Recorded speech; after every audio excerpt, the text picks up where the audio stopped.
and watch it again. So, Dwayne, the show is yours. And people are welcome to leave their cameras on if you'd like. If you have questions, raise your hand or feel free to put something in the chat and we'll open it up for questions later as well.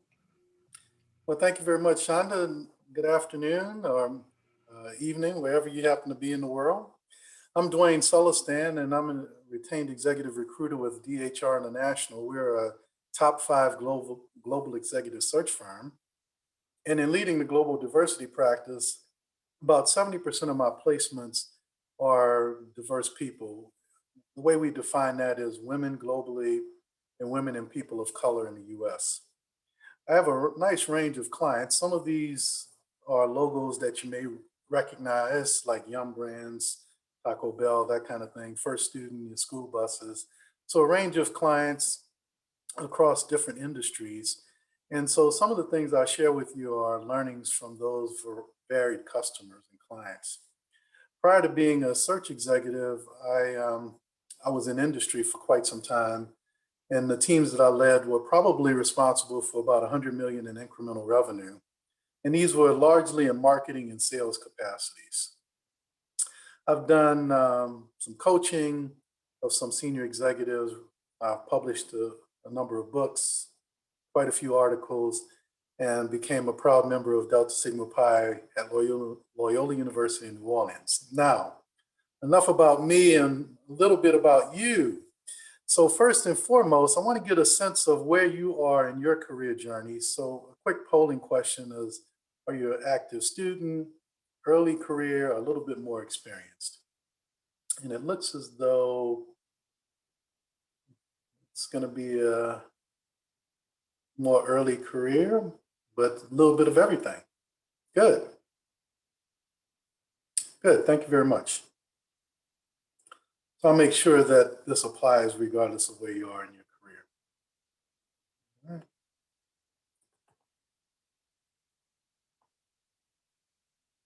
Can I make this go away? There we go.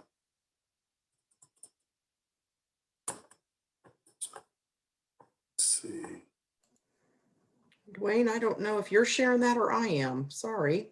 Oh yeah. Okay. Now I I think we got it. Yeah, I think we got it together. We have a few more opportunities to get that right, Sean. okay. So our objectives are really threefold. So I have insights and perspective that I've gleaned from interviewing hundreds of executives that are senior and who've had success in a variety of functional areas. So not just any one area. And importantly, these are ideas that hopefully you can apply right away. So not something that you need to save for 2 years from now. And hopefully there are some things that you'll be able to use that have shorter and longer term benefit for you in your career. So broadly, I'm going to speak about things your CEO would like you to know, a little bit on risk taking. I like to call it boss management. How do you effectively work with your supervisor, a results orientation, and personal planning. So when you think about the CEO and what they want you to know, there are 4 areas I think fall into this broad bucket. One is they'd like you to really know whatever it is that your scope of responsibility is, that you know that scope really well.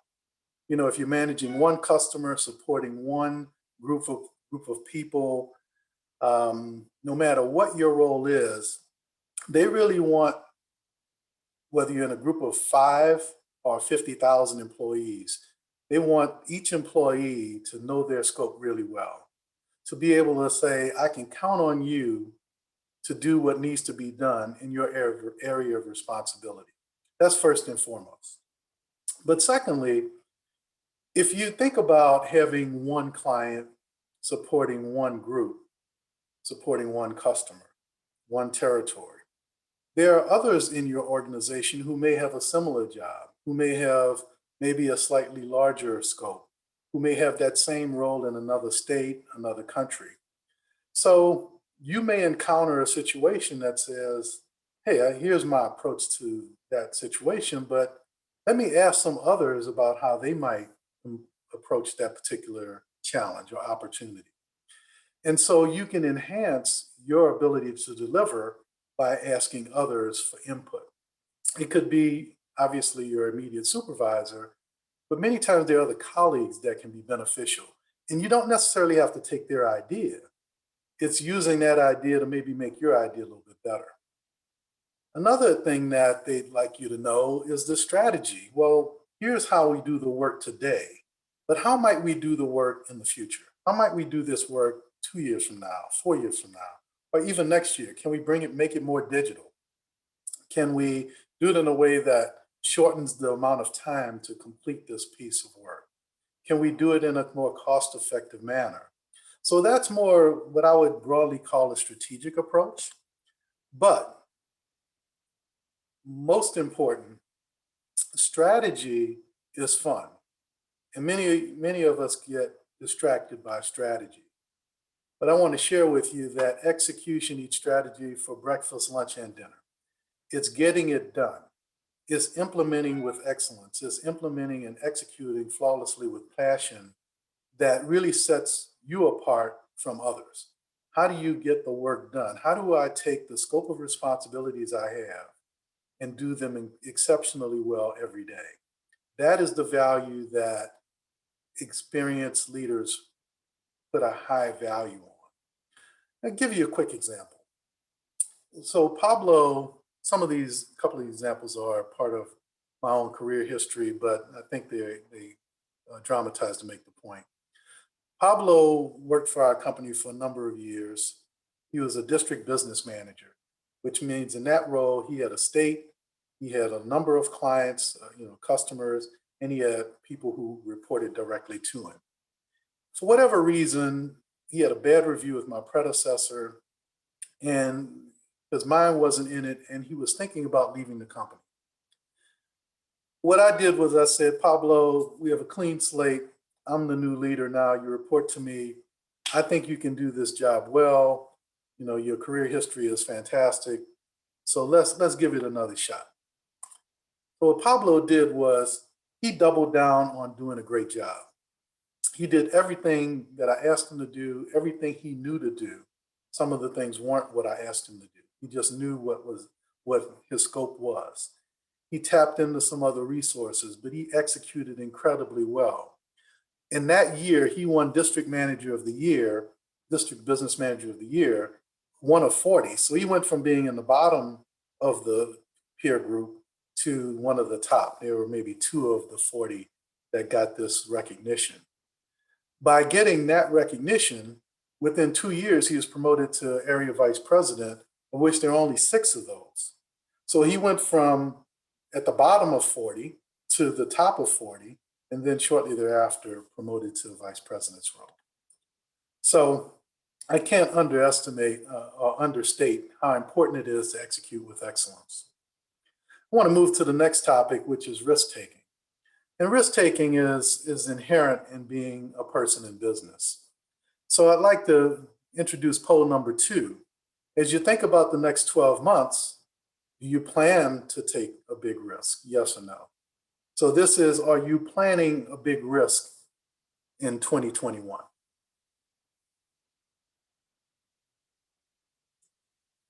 So right now, it's nip and tuck, 50-50.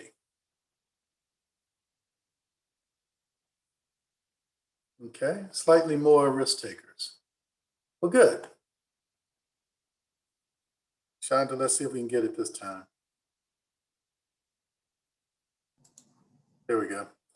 Well, since risks will occur whether you take them or not, if you think a year ago, nobody was thinking that COVID was going to change our world in the way that it did. So that is a really relevant and recent experience of we didn't plan to take a risk, but we ended up having to make major changes anyway. So 4 areas I want to share with you are changing roles within your organization. A change that I made was going from marketing to sales back and forth. And one thing about going into another department is you see the business differently when you work in another group of professionals. As a marketing person, we tended to look farther out, really longer term, call it 6+ months out. As a salesperson in the business I was in, we were looking at we could make something happen in a week or two. So when I went from marketing to sales, what I did there was I brought more of a strategic arm and could see farther out what the implications of today might be. When I went from sales to marketing, I could see the value of more urgency because the salesperson, if you can make something happen in a week, has just a little bit more urgency tied in than when you're thinking 6 months out. Another example is human resources. I had a colleague who is in human resources and had been in that area her entire career. And she had an opportunity to go into the business as a general manager. And I strongly encouraged her to do that because then when she came out, she was able to see the decisions that a human resource person could provide from a very different lens. It was no longer just, hey, I'm throwing it across the wall to you. It was more a deeper understanding and appreciation of some of the decisions her supportees needed from her. And it made her so much better that she got promoted twice and she subsequently became a CHRO because she was able to support the business leaders so much more effectively. Another area of taking risk is how do you introduce ideas? But to expand or improve upon your scope of responsibility sometimes just takes more ideas, more new ideas, different approaches, not the same as what we've been doing for the last two predecessors to you being in that role. So it's figuring out new ways to get the work done faster, more cost effectively, generating more output per period of time. Whatever role you're in, how are there ideas to make it better? And I would argue quantitatively better. But here's one that I think can really help you stand out relative to your peer group. Is to think about those ideas and that can help your business or help how your area works with other colleagues, and how that can enhance the organization achieving its mission, and sharing that with not only your boss, but your two-up boss or higher. So presenting to them ideas that can enable the business to better achieve its mission. Those are the people that can really stand out. Now, think about it. You have two peers, one thinking about the business, thinking about ideas and how they can apply to the overall achievement of the goal, and someone just head down doing the work. Now, you can't just have the ideas and not do the work, don't get me wrong, but that is a risk worth taking. Next polling question. Have any of you worked outside of the US professionally? I know many of you have traveled outside, but have you worked outside? Wow, that's fantastic. Well, no, wrong one. It's the last question. Okay. It's not allowing me to get to the next question, but here we go. All right, let's try that. Sorry. Okay. How many of you worked outside US professional? There we go. And which is what I would expect. Most people don't have the opportunity to work outside the US. It's a very expensive proposition, and among other things. So let's see. There we go. Perfect. But I can share with you, if you do have the opportunity, it is so valuable to have that opportunity or that experience working outside of your home country. Since we're in the US, most likely all of us are employed here or will be. But working outside the country, even in the same department at the same level, there's a different way you grow. The reactions you get from the same behaviors are not the same. So I lived and worked outside the US in a marketing capacity, and doing the same thing in some instances generated even better results. But there were some things that I did in the US that didn't work nearly as well in the UK. And so you as a person, you grow from that. You realize you have to think differently to be as successful in that other environment. But then when you come back and you look a few years down the road, you're competing, you're vying with another colleague, either directly or indirectly, for that opportunity. And they say, wow, here's a colleague who stretched themselves and worked overseas, took that chance, took the risk. And here's someone who's just doing a good job, but they didn't have that particular risk. That can be the difference that enables you to get that next level promotion. The third area I want to speak about is what I call boss management. And to optimize your success in any career requires support from your supervisor. There's no going around the supervisor. Believe me, I've tried. There's just no going around them. They are going to be critical to your success. And one of the things about this boss management is that they are responsible for your short-term reviews, and they also can share perspective about you to others, where you're not going to be able to be a part of those conversations and say, oh, well, but what about this other thing that I did really well? You won't be there. So it's really important to have great rapport with your supervisor. The other thing I think that's important, having been a supervisor of large teams, is, there are people who align with you in your group, and there are people who want to do their own thing. So, give you an example. So if I'm leading a sales organization and I say, well, I'd like you to figure out how to grow your business 5%. That's one thing if you do it differently or you do it with your own spin on it. But if one of those peers decides to go after cost savings, well, that's a very different path than what I'm asking the team to do. And the person may say, yeah, but cost savings are important to our organization. But as the leader of the team, I've said we want to focus on revenue growth, not cost savings for this period of time. So if I have two people, one is focused on this revenue challenge and the other is running off on a cost challenge, when I've already given the guidance that we want revenue, who do you think I'm going to be more supportive of for a promotion? So another thing, I have a daughter who could be a part of this, and I was speaking to her about this, and she said another thing you need from your supervisor is feedback. So I have this tool that I think helps with both alignment, but it can also be a great way to get illicit feedback. So if you think about a typical supervisor, they may have anywhere from 3 to 14 direct reports, depending on the role, the scope, etc. That is not an uncommon scope of responsibility to have 3 to 14. So you may, or let's assume you meet with your supervisor officially once per month. So the first part of the chart is saying, since last month, since January, supervisor, in case you didn't know, here were the 5 things that either I did or my team did. Here's what we did since the last time we met in December. So you can see the benefit of that, because if I have 5 people that report up to me, the likelihood of me knowing everything that you knocked down last month is low.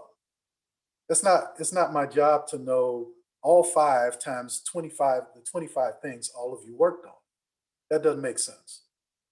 So you want to help the supervisor know, here are the things I worked on, and give them a little bit of perspective on what those things are.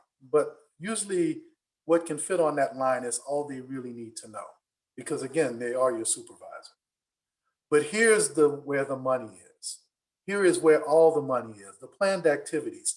So you say, here's what I will do for February. And you prioritize them 1 through 5. So here are the 5 things either my team, or if I'm an individual contributor, I will do. And here's when I will complete those 5 big things. Your supervisor will probably share with you one of 3 things. 1, hey, this is great. Thank you very much. Over and out.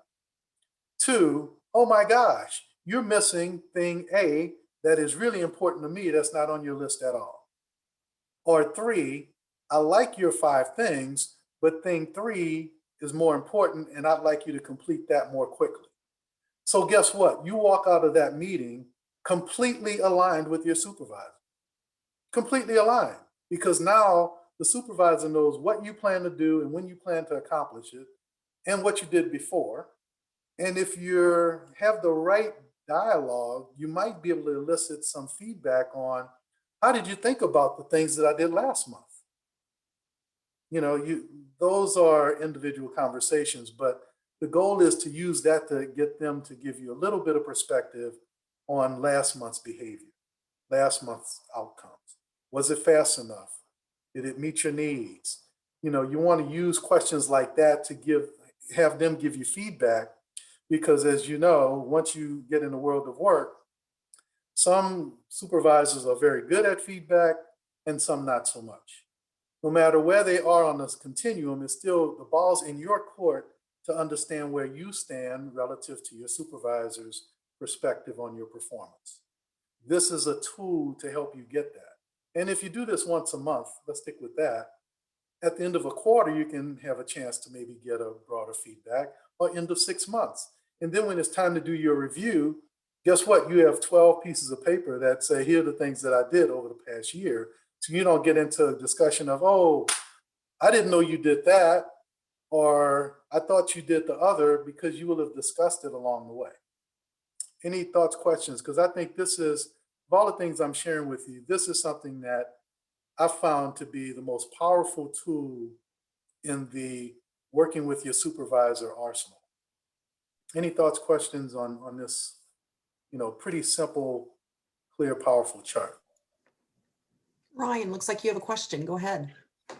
Yes, I do. It wasn't actually about the agenda template, which my supervisor actually gave me one very similar to this, and we've discussed that, so makes sense. Yeah, thank you for that. My question though was about the 4 risks worth taking.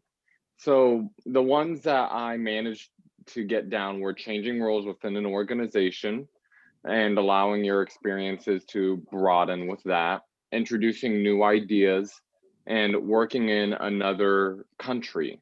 That 4th one I must have missed. What was that 4th risk? That was the one presenting ideas to. Oh, presenting the ideas. Yes. Got it. Because sometimes you can just do a new idea in your space, whatever your space is. And then there can be the different idea where you're presenting that to more senior persons in your organization. It can be in your direct line of leadership, or someone, say, in the general management capacity, for example. Perfect. Thank you. Right, well. It looks like Noelle posted a comment that she uses this template and it absolutely works, makes the end of your review so easy. So for those of you that don't use it, it sounds like there are many people, myself included, that uses something similar over time that is definitely helpful. Yeah, great. I mean, it wasn't, it's something I've used, and I don't know where I got it from, but over time, you find different tools and techniques, and this one has worked for me, and you may tweak it, but I found the timing component was really helpful, because it helps not only when you plan to do something, but the prioritization of it. Now, this is a 9-box chart. Hopefully it looks like it's a little bit off the screen, but this is how organizations think about talent. Now, some organizations have moved away from this and some are moving to it, but it's a fairly broadly used evaluation and assessment tool. On the vertical axis, it really speaks to your potential. So how far can this person go in our organization? A little bit of potential, pretty good potential, or high potential. On the horizontal axis, it's how did you perform most recently? Below expectations, on expectation, are exceptional. So in the ideal scenario, we all want to be in that dark blue box up in the upper right. They think we have an opportunity to be a superhero, and we crushed our responsibilities in the most recent year. So typically when you're in that upper right-hand quadrant, upper right-hand box, is when you get promoted to the next level, because you've done really well and they see you beyond where you have been in your current assignment. Where you also don't want to be is a poor performer and not viewed as having any potential. We can't control necessarily how our potential is viewed by our colleagues, our supervisors, what have you. That really, I find, helps by observation. The people who are in senior level positions, the people who've been promoted while I've been here, what is it that enabled them to be successful in this organization? Or people in your functional area, speak to others and participate in things where you're exposed to people who've had success in your function are. Because those things can enable you to maybe build on that potential vertical axis. On the performance is really understanding your role and delivering really well. And that's something that, again, you can control more of, is how well I'm doing my job in the short term. Next polling question. Do you know where you are on this chart? Have you had the perspective or feedback to get a sense of where you are with respect to potential in your organization, at least in the view of your supervisor or maybe their supervisor, and where you are with respect to your performance? Since we just completed a calendar year, many of you will either have or have had your 2020 performance review. So hopefully you will have that. And interestingly, half of you have not. So one of the things that's important is really to find a way to get that input. Again, the potential question is a harder one to get an answer on, particularly if you're not a high potential. And even if you are high potential, many times supervisors won't say that because maybe you get a big head. Maybe you run around and start telling all your colleagues. So you can't always say, hey, you're a high potential person, because that information may not be absorbed appropriately by the individual. So don't think just because they haven't told you directly that you're high potential that you aren't, but you want to try as best you can get a sense of, do they think of you as someone who has a future with the company, who can do more? Next area I'd like to focus on are results. So I'm a highly quantitative thinker, an analytical thinker. So if you think about 4 boxes, I'm in the analytical box. So when I think about value added from your position in the organization, I think about quantitative value added, which is different than I sat in a lot of meetings, I ran a lot of reports. Frankly, I don't care about that because that's not fundamentally value. Value is an ER word and typically captured in a number. So when you think about your role in the organization, do you know the top 5 things you can do that can add a quantitative benefit to the organization? Can you do it faster? Can it be cheaper? Can you get more revenue? Can you do it in fewer days? Can you increase the engagement score of the folks in your group, either the group that report to you, the group you're a part of? But those are quantitative means to say, here is how I was able to deliver value to the organization. Can you make more calls? Those types of things. Quantify the benefit. But simply making calls that don't lead to anything and having meetings, and those things don't necessarily contribute to value that your supervisor will have, their supervisor, the CEO, or anyone else.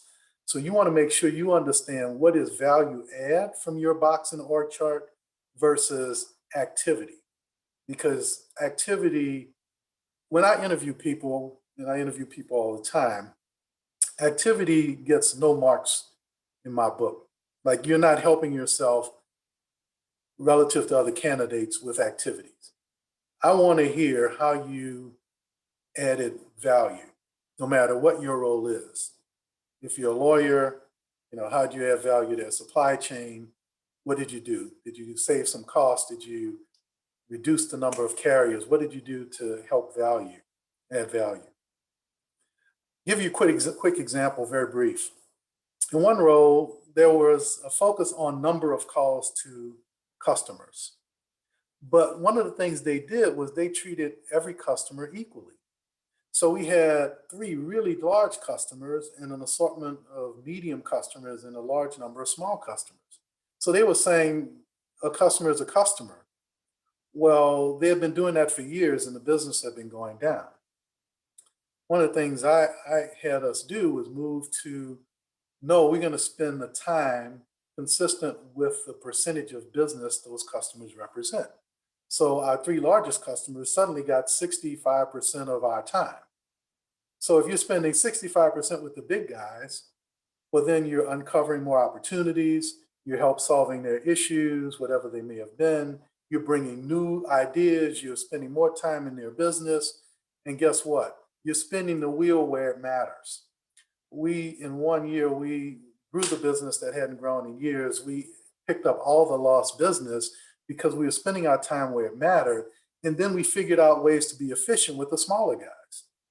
So what are the things that you can do in your business that will increase the impact of your time and your effort, either you or your team?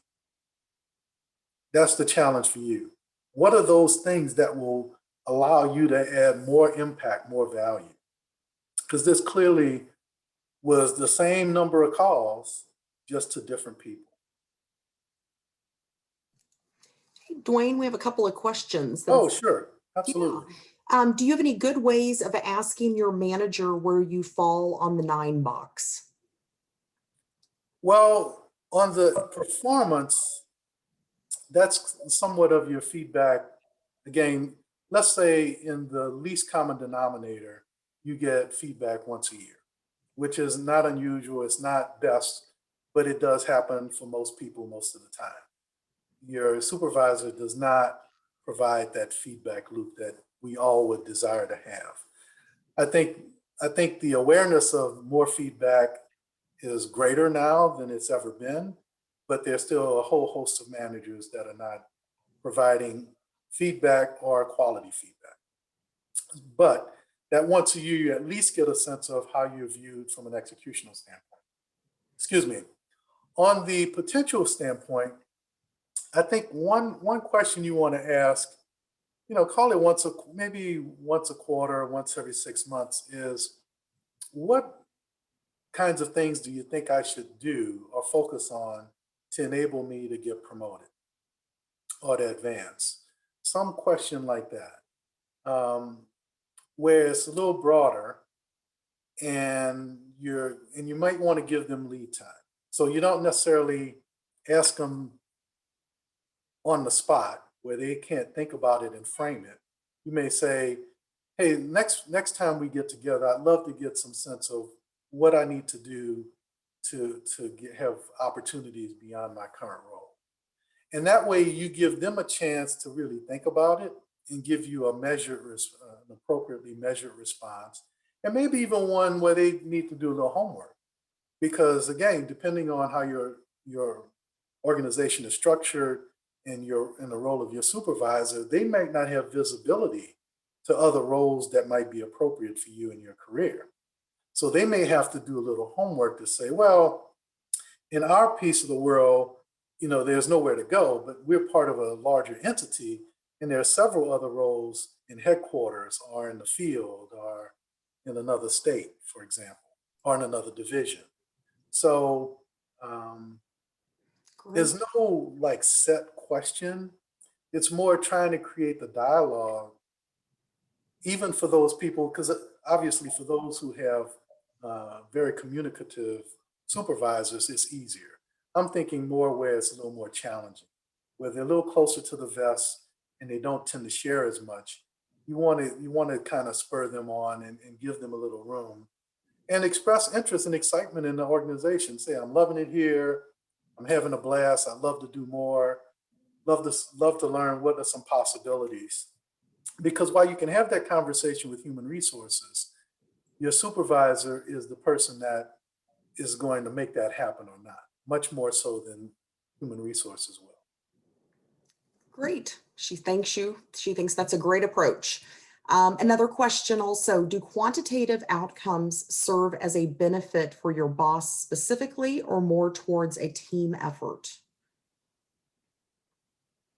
Well, if you lead a team, obviously it's the whole team's output becomes your output.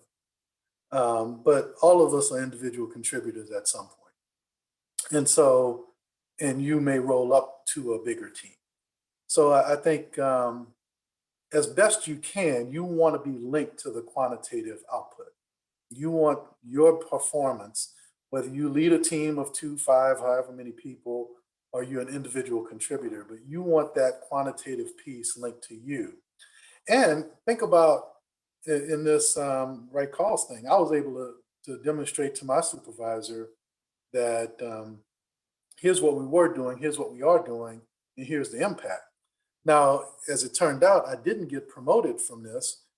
I increased the impact, but didn't get promoted because I needed to work on something else. But but that conversation enabled me to learn from him what he thought I needed to work on to get better. He said, yeah, great job on that, but you need to get better on this other thing. So that was a way to uncover from him an opportunity for me to continue to improve and put myself in a position to get promoted. Great. Excellent elaboration, says Jeffrey. So I think that's all Good the stuff. questions for the moment. So Dwain, go ahead with your presentation if you'd like. And others, if you have questions, don't hesitate to add those to the chat. Good, good. So the next area I want to speak about, and the final area, is planning, because planning is really, really important. So I'd like to ask you guys at this point, I think the last polling question is, do you have a 90-day plan? How will you be better in May? So about half and half, a little bit more without a plan. Mm-hmm. So yeah, still a little bit more without a plan. Okay. Yeah. So having a plan is really helpful. And I think it doesn't have to be daunting in terms of creating this plan. So here is a simple format that you might think about to help say, well, how will I be better in May than I am today?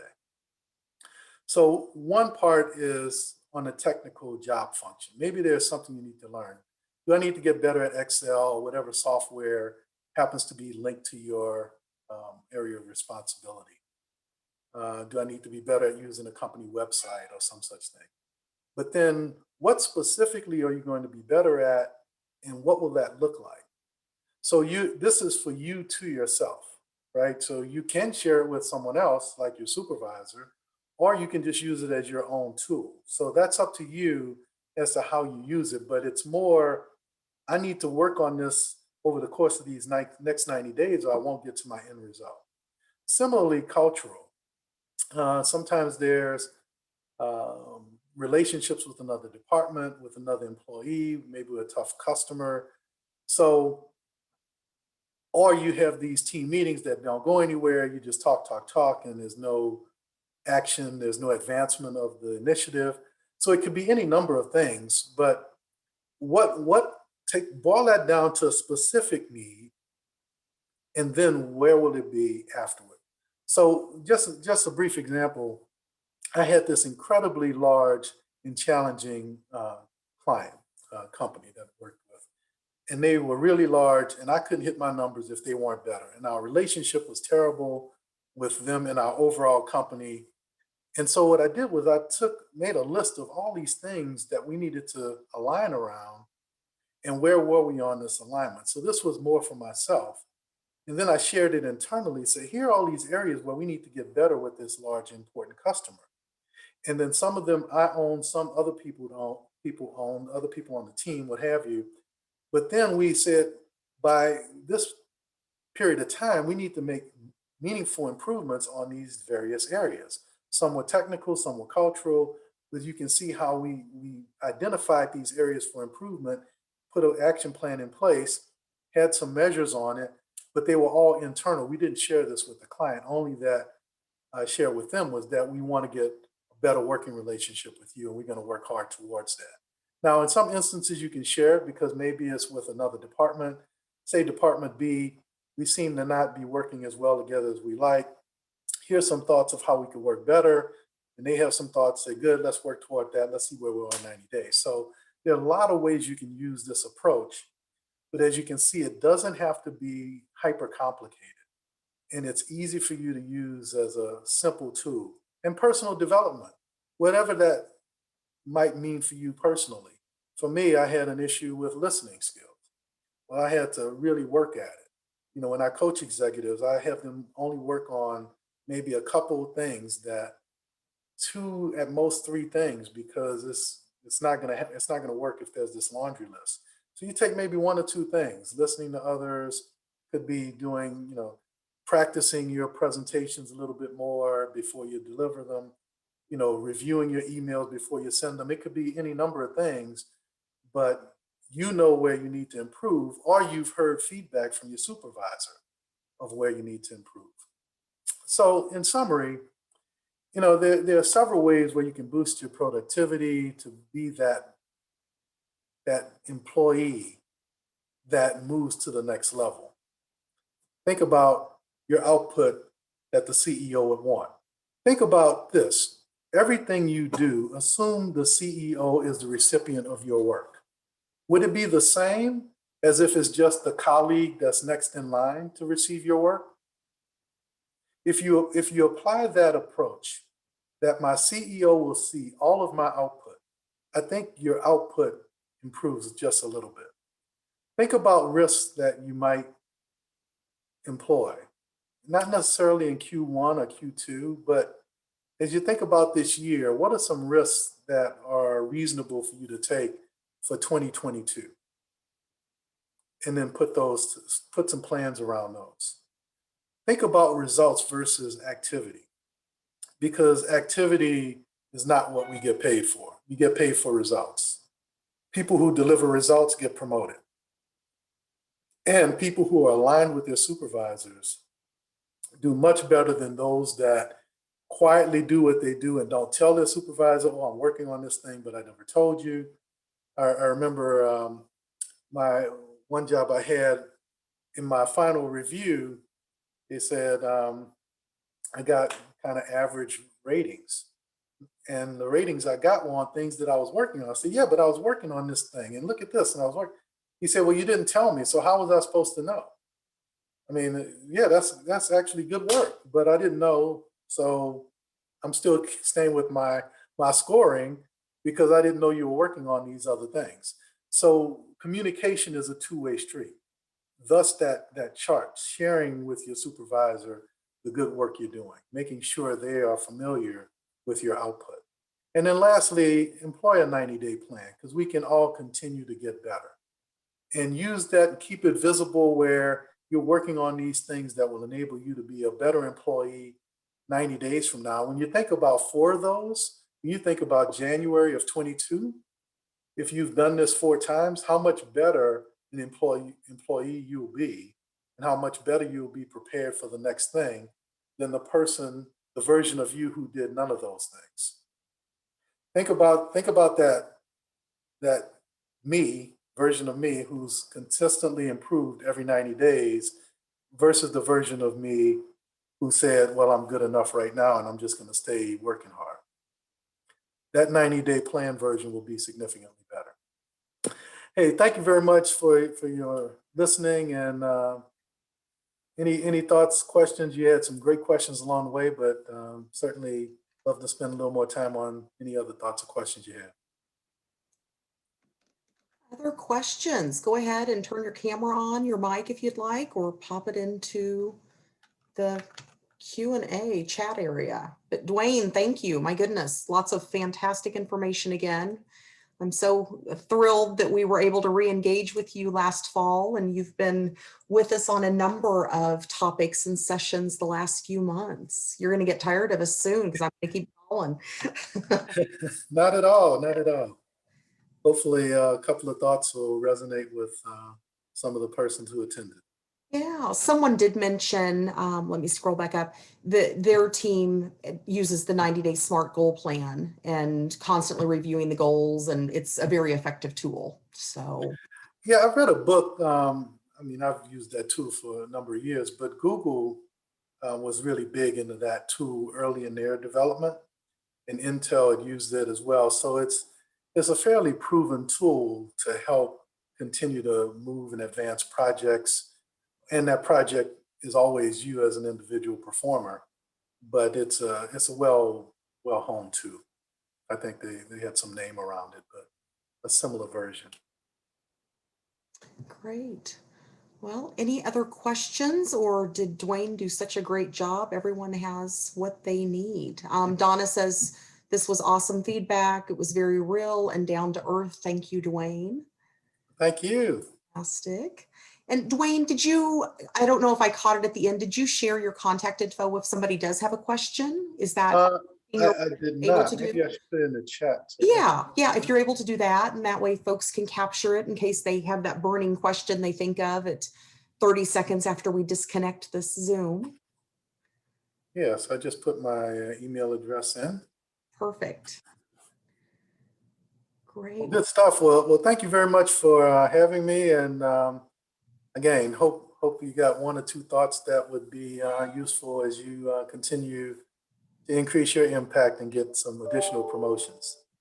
Absolutely. Well, thank you. And thank you all for joining us today. You'll be getting a survey tomorrow. Please fill that out for us, and hope to see you on another webinar again very soon. Have a great day. All right. Thanks a lot. Thanks, Shonda.